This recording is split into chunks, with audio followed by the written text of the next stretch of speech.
Annabeth Chase here. It's very cold, which is why I am wearing this flannel. But a while ago, Percy sat down with this guy named Rick and helped him write the books based on our stories because apparently a lot of people are interested in us and want to hear about our adventures as demigods. And it was adapted into a musical. So this is part one of me reacting to the songs in the musical. Most likely each song will be a different video, but if I don't have a lot to say about certain songs, they might be smushed together. Also, I apologize in advance if the audio goes out on any part. That would be because we got copyrighted, so we had to cut the audio out, but hopefully that won't happen.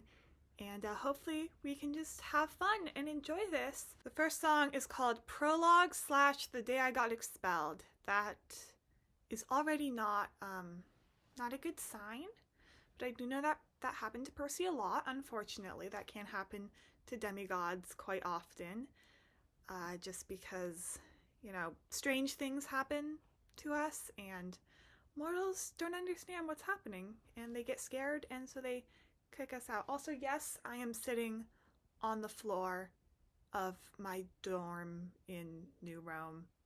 I didn't have a better setup because the dorm is kind of a mess right now. Lots of studying has been going on.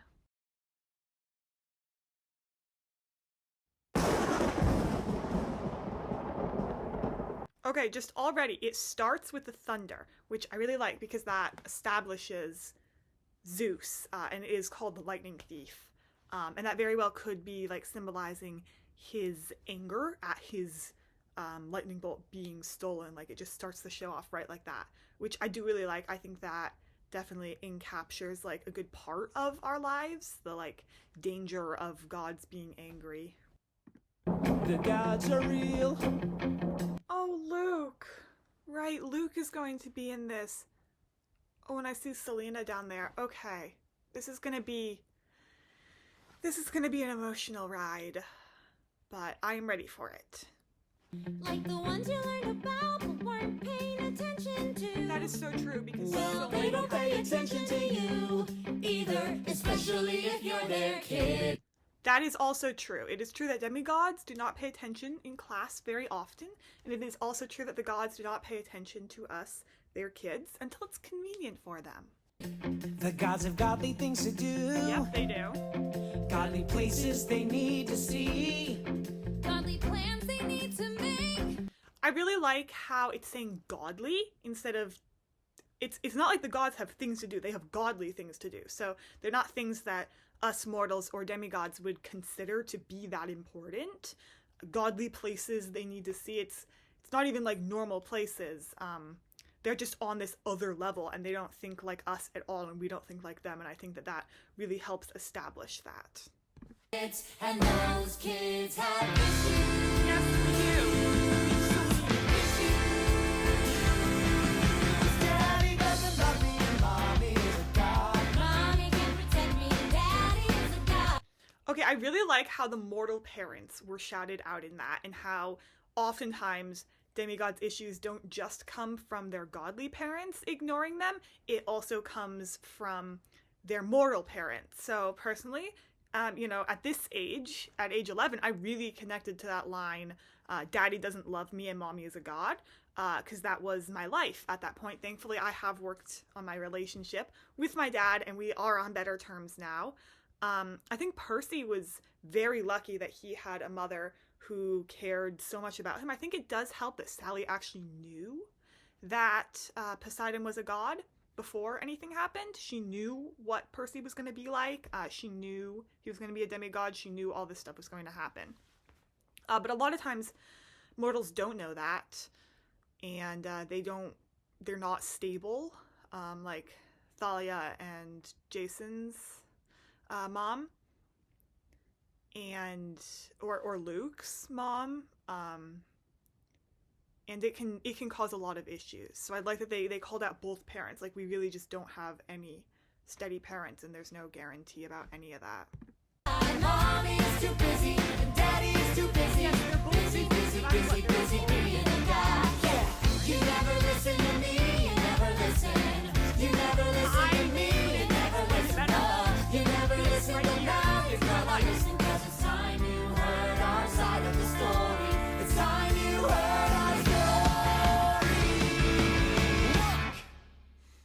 didn't want to be a half-blood. That's my boy. I didn't. Okay, I'm gonna pause it real quick. I'm sorry I'm pausing so much. There's just a lot to dissect, especially, you know, having been in this situation my entire life. This song is like perfectly summarizing my life. But now you're gonna listen because it's time you heard our side of the story. It's time you heard our story. The books, and I'm assuming the musical also, are all from Percy's perspective. So they are literally hearing our side of the story now because it is from our perspective. And asked to be a hero seeking praise. Being a half-blood, it's scary. It really and is. mostly get you killed in very nasty ways. I feel like because this media has just become so popular, people are like, I want to be a half-blood, I want to be a half-blood. No, you don't. You don't. You are so lucky if you have a normal life. I envy you.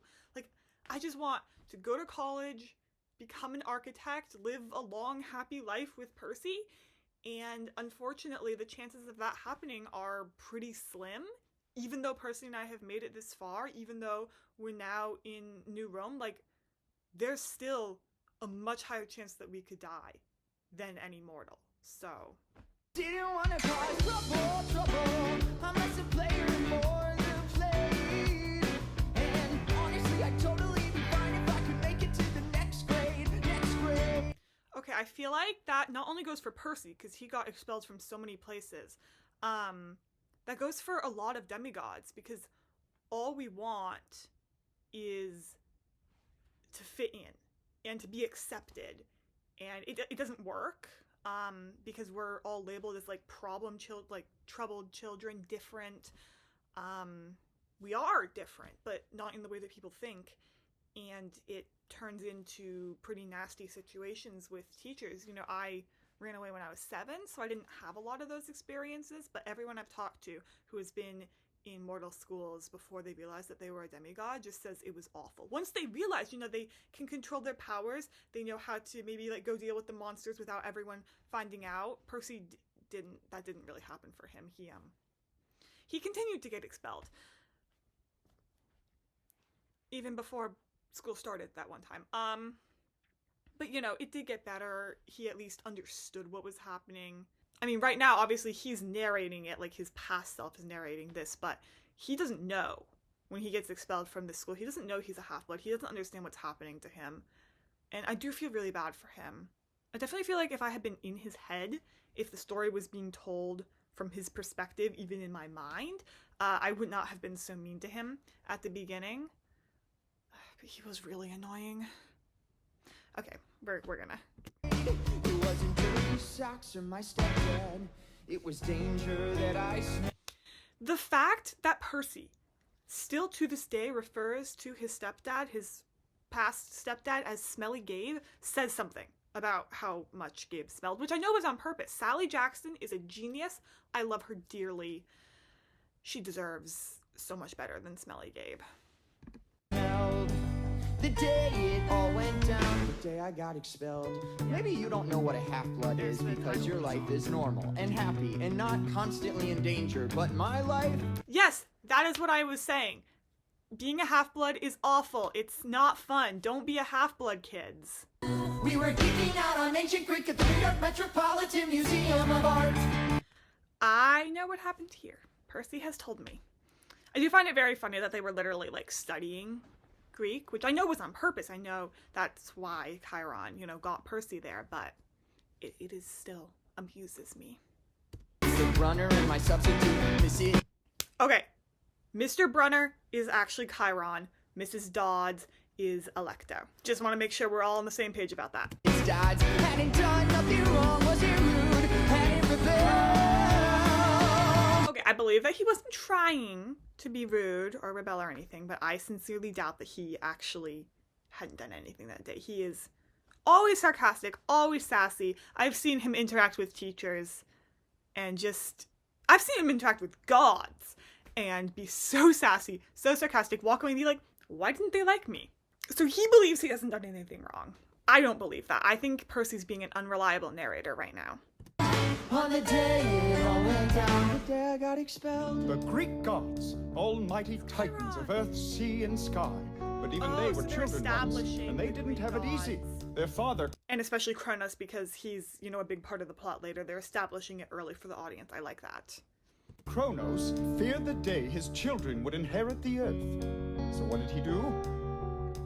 Anyone? Anyone? Does no one know? These kids haven't learned anything. They're not paying attention. He ate his kids. It was, that was his solution, to just swallow them whole. They're gods, so they can't die, so they're just, like, living in his stomach. I feel like he could have come up with a better plan, but okay. He ate them. Oh, okay, of course, Mrs. Dodds. Thank you, Mrs. Dodds. But one child, Zeus, escaped Poor and devised a Chiron plan is to trying rescue his brothers so and sisters. hard to teach these students. One thing, though, that is not actually correct.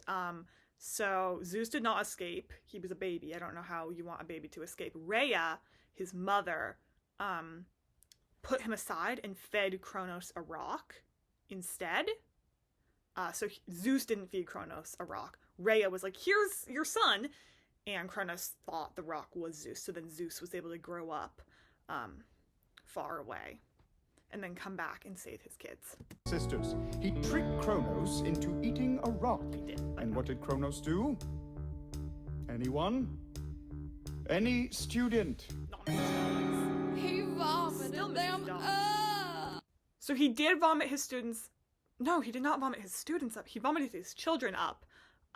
But that was not because of the rock. So he had the rock and his other kids in his stomach, and Zeus was disguised as a servant for him and brought him this. I don't know exactly what kind of drink it was, but it was actually poison. So then, when Kronos drank it, he vomited his children up, and then they came together and overthrew him, just as he had feared. It wasn't even that he feared it, it was prophesied, because he had overthrown his father. He knew one of his kids would overthrow him, and it was Zeus. I didn't really get the story. Percy. At least it wasn't boring as I'd feared. But is it me, or is Greek mythology not deeply It is. I didn't want to pay attention. Now I wish I had taken notes. But my focus is in question. And God didn't In the line, "Now I wish I had taken notes," is very clever because, I mean, Kronos is literally the one that he ends up having to go up against. We all have to go up against him, and he wasn't paying attention during that. Don't worry, he did learn. He learned a lot more. Digestion caused a groan from our throats. Hell. Bah. Dude, Grover! what was that? Nothing. My best friend was... Okay, Grover is so bad at lying. I don't know how he kept the secret from Percy. I literally have no clue.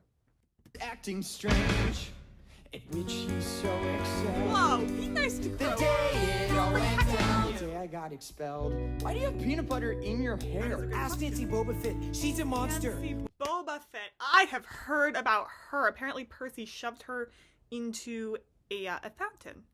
Sort of, with his powers. I wish I had seen that, to be honest. She does not sound like a nice girl at all. Well, not literally. I don't think.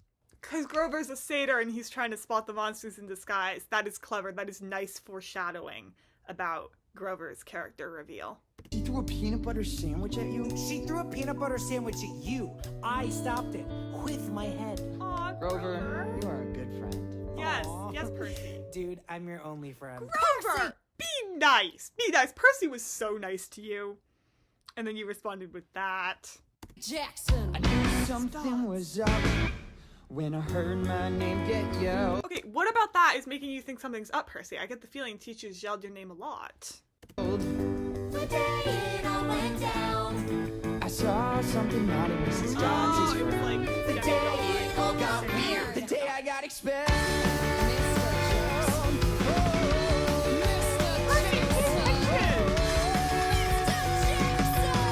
Racing it by the much. Sphinx. Look, if this is about Nancy Bobovich, she only hates me because I tried to get her to stop wedging the first graders. I have heard much about you. I mean, Percy, good for you. Good for you. thank you for sticking up for the first graders, but maybe don't start out a conversation with a teacher with, this is what I did wrong, when that's not even what it's about. Percy Jackson. Really? That's very dedicated for a subs. And there's his sass. Why are you always sassing off at the gods and monsters, Percy? Percy. It's not a good survival tactic. Kicked out of 5 schools in 6 years. One might question your Oh, parentage. she knows. Hey, don't talk about my mom. That's right, Percy. You stand up for Sally Jackson because she is more of a goddess than any goddess is. I only want to marry Percy for Sally. I'm gonna be so... I am joking, Percy. If you see this, please don't kill me. I am joking. However, I love your mother, and I would like her to be my mother. And your father. That's right. You don't know who he is. What is this about anyway? Poor Percy. Mrs. Dodds? You have something going on there. What's wrong, Percy? Mr. Brunner! What? Sorry, it says Mr. Brenner on the screen so much that I almost called him... I did call him Mr. Brenner there. I never knew him as Mr. Brenner. I've only known him as Chiron. What am I supposed to do with the pen? George! Whoa!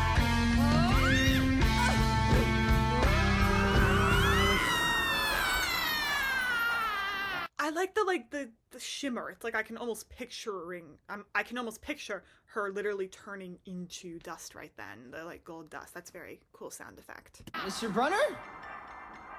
Mrs. Dodds? Poor Percy. I didn't know it just had happened. Valid. The next thing that I knew, I was where detention was held. You know all about The that. day it all got real, the day I got expelled. I tried, Percy, but the headmaster stands firm in his decision. You saw it. Did I? Oh no. And you gave me that pen, only it wasn't a pen, it was a sword and... What? Percy, we've never had a teacher named Mrs. Dodds. The Perhaps it's for the gaslighting. best. This wasn't the place for you. It was only a matter of time before... I got kicked out. Oh, That's not what I was You going think to say. I'm trouble just like everyone else? No, but Percy. that is to say, I can only accept the best from you, Chiron's Percy. doing an awful job explaining Someday you'll things. He's just understand making why. Percy feel really bad about himself. I'm truly sorry. Yeah. Well, I'm sorry I let you down. Maybe he's right. You never fit in at this school anyway. You're not exactly... Normal? Exactly! I mean, I'll see you on the bus. You tried, Grover. You tried. So if you think you are a half-blood, better get headed to the exits now. Yes. If you're a half-blood, stop watching. Cause folks will think you're lying, better run and don't start crying cause you're monster chow. Stick around and maybe you'll learn from me.